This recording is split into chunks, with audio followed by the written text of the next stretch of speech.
So students, आज मैं आपको प्रेजेंट कंटिन्यूअस टेंस सिखाने वाला हूं। तो उसमें आपको क्या क्या ध्यान रखना है। Present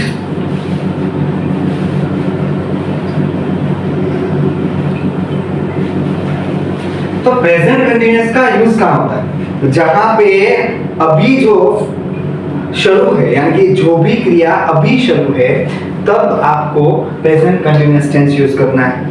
first of all, present continuous की जो तीन सेंटेंस पैटर्न है वो याद रखनी है। वो है पॉजिटिव, नेगेटिव एंड इंटरोगेटिव। तो पॉजिटिव में हमें क्या यूज करना है? पॉजिटिव यानी कि सब्जेक्ट, एस यानी कि सब्जेक्ट, और उसमें हेल्पिंग वर्ब आएंगे एम, इज, आर, और मेन वर्ब यानी कि V4 and object plus other words plus full stop. इसका नेगेटिव यानी कि नेगेटिव बच्चों याद रखो, जब नेगेटिव यूज करना है तो आप हेल्पिंग वर्ब के आगे, हेल्पिंग वर्ब के पीछे नॉट लगाएंगे तो उसका हो जाएगा नेगेटिव। यानी कि इसकी सेंटेंस पैटर्न कैसे होगी? Am is are plus not plus V4, यानी कि हेल्पिंग वर्ब के बाद में अगर आप नॉट रखेंगे तो उसका नेगेटिव हो जाएगा, plus object plus other words plus full stop. अब अगर आपको इसका इंट्रोगेटिव बनाना है, जनरली हमें जो हेल्पिंग वर्ब होते हैं वो आपको नेगेटिव एंड इंट्रोगेटिव बनाने में हेल्प करते हैं। यानी इंट्रोगेटिव यानी कि प्रश्नार्थ। आपको इसका प्रश्नार्थ बनाना है तो आपको करना पड़ेगा एम इज आर को आगे लेना है। Am is are plus subject plus V4 plus object plus other words plus full stop. ना आज मैं आपको V4 कैसे कंस्ट्रक्ट करना है, V4 को कैसे बनाना है, मैं वो आपको सिखाऊंगा। यानी कि यहाँ पे एम इज आर है, वो मैं आपको बाद में सिखाऊंगा कि कौन से सब्जेक्ट के साथ कौन सा हेल्पिंग वर्ब लेना है। First, am is the formation of V4, the formation of V4 कैसे बनता है? तो first of all the first rule है वो है, अगर लास्ट में मानो कि मेरे पास एक टेक वर्ब है, अगर लास्ट में ई आए तो ई को कट करना है। तो क्या करना है? कट करना है, निकाल देना है, और बाद में उसको आईएनजी लगाना है, यानी कि taking. Not this one is wrong, this one is wrong, this is the right.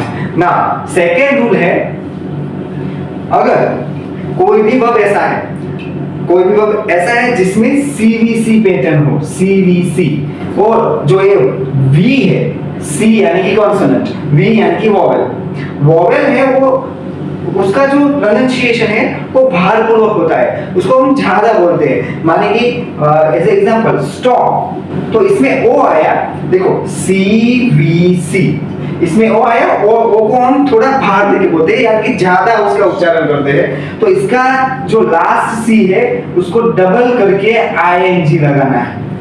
जो ए वाला सी है यानी कि कॉन्सोनेंट है, उसको डबल लिख के आईएनजी लगाना है। तो इसका जो V4 है वो कैसे होगा? SPO double PING। अगर मैं आपको दूसरा वर्ड दूं, रन है, तो देखो यहाँ पे भी CVC फॉर्मेशन हुआ, तो आपको यहाँ पे इसका जो V4 है वो डबल NING V4 होगा। पर इसके बाद जो रूल है वो है IE का। आई हो तो उसका Y करके हमें ING फॉर्म लगाना है। ऐसे एग्जांपल DIE डाई, तो DYING, और एक ऐसा भी वर्ड है DIE, तो वो डाई होता है कलर करना, तो ई को दूर करके लगाना है ING। लेकिन ए डाई यानी कि मर जाना, कोई किसी की मृत्यु हो जाना, तो ये डाई है। तो उसमें मैंने क्या किया, जो IE था उसका Y करके ING लगाना है। एंड देन जो दूसरा उसके बाद रूल है वो L का रूल है। अगर कोई वर्ड L से उसका जो लास्ट वर्ड है वो L है, तो L को कंपल्सरी आपको डबल L करके लिखना है। जैसे एग्जांपल ट्रैवल, तो उसका V4 होगा, क्या होगा? ट्रैवल लिंग। नाउ कोरल, कोरल यानी क्या होता है, झगड़ा करना। तो QUARRELLING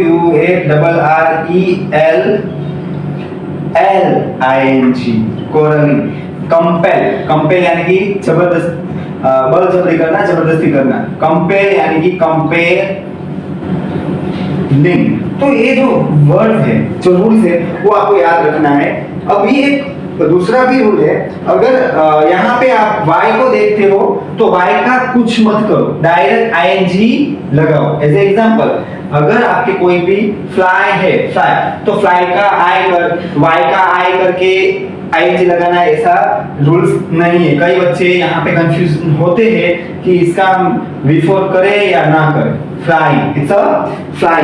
तो बच्चों याद रखना है, आपको जो रूल्स यहाँ पे दिए हैं, फिर से मैं आपको समझाता हूँ कि अगर कोई भी वर्ब लास्ट में ई है तो ई को आपको हटा के आईएनजी लगाना है। टेकिंग, ये राइट बिफोर हुआ, ये रॉन्ग बिफोर है। अगर वर्ड के जो वर्ड दिया है यानी कि वर्ब दिया है, उसमें सीवीसी पैटर्न है, यानी कि व्यंजन स्वर व्यंजन, कॉन्सोनेंट वोवल कॉन्सोनेंट। तो उसमें ये जो वाला लास्ट कॉन्सोनेंट है उसको डबल करके आईएनजी लगाना है। यहाँ पे देखो, आप देख सकते हो स्टॉप है, तो स्टॉप में STOPPING, रन है तो RUNNING रन। यहाँ पे देखो आप IE है, यानी कि वर्ड जो है वर्ब है उसमें लास्ट में डाई। दूसरे भी मैं आपको अगर आई का एग्जांपल यहाँ पे दूं तो वो है टाई, लाई, LI लाई। तो उन दोनों का मीनिंग क्या होगा, टाई यानी कि बांधना, तो TYING, लाई यानी कि झूठ बोलना, तो इसमें क्या होगा LYING। इसका बिफोर ऐसे होता है, याद रखना। और यहाँ पे y वाला रूल है वो आप समझो, अगर कोई वर्ड के पीछे y आता है तो आपको y का कुछ नहीं करना है, y डायरेक्ट ING लगाना है। और यहाँ पे L का रूल है, L, तो यहाँ पे ट्रैवल, अगर कोई भी वर्ड या वर्ब L से एंडिंग होता है तो उसको हमेशा डबल L लगा के ही ING लगाना है ना। उसके जो ये हेल्पिंग वर्ब के बारे में मैं आपको बताऊं, हेल्पिंग वर्ब, अगर आप इसको सॉन्ग से भी याद रख सकते हो, यानी कि pronoun with am is are. आप pronoun with am is are को कैसे याद रख सकते हो, देखो यहाँ पे एक सॉन्ग मैंने बनाया है, I am, we are, you are, he, she, it, is, they are। याद रखो बच्चों, अगर आप I लेते हो तो I am, जैसे example I dash food now। सो यहाँ पे अगर कुक लिखा है, कुक, तो यहाँ पे आई के साथ हेल्पिंग वर्ब लेना है, एम इज आर, बाद में इसका बिफोर आपको करना पड़ेगा। यानी कि एज एग्जांपल इसका आंसर क्या होगा, I am cooking, I am cooking food now. So जब आपको अगर सब्जेक्ट यहाँ पे यू होता तो यहाँ पे आर हो जाएगा, अगर सब्जेक्ट यहाँ पे ही होता तो ये हेल्पिंग वर्ब इज आएगा। ऐसे एग्जांपल, अगर यहाँ पे दो नाम होते हिना एंड टीना आर, क्या आएगा, आर प्लेइंग चेस। यानी कि यहाँ पे आप देख सकते हो दो नाम आए, यानी कि वो क्या हुआ, दे। याद रखना बच्चों, अगर एक पर्सन है वो लड़का है या मेल है तो उसको बोलते हैं ही। अगर दो है तो उसको हम ही नहीं बोल सकते, उसको हम दे बोलेंगे। दे के साथ क्या है, आर। अगर एक लड़की यानी कि फीमेल है तो उसको लिए हम शी यूज करेंगे। बट अगर दो लड़की है तो दे, लड़की और लड़का हुआ तो सर तो भी दे, क्योंकि वो दो आ गए। अगर पेन है तो इट इज रनिंग स्मूथली। देखो अगर ये पेन है तो पेन के साथ इट इज रनिंग। देखो यहाँ पे आपको रूल याद रखना पड़ेगा, रन का बिफोर ऐसे होता है, डबल एम करना पड़ेगा क्योंकि CVC रूल आया, it is running smoothly. So here you can understand this tense by watching this video.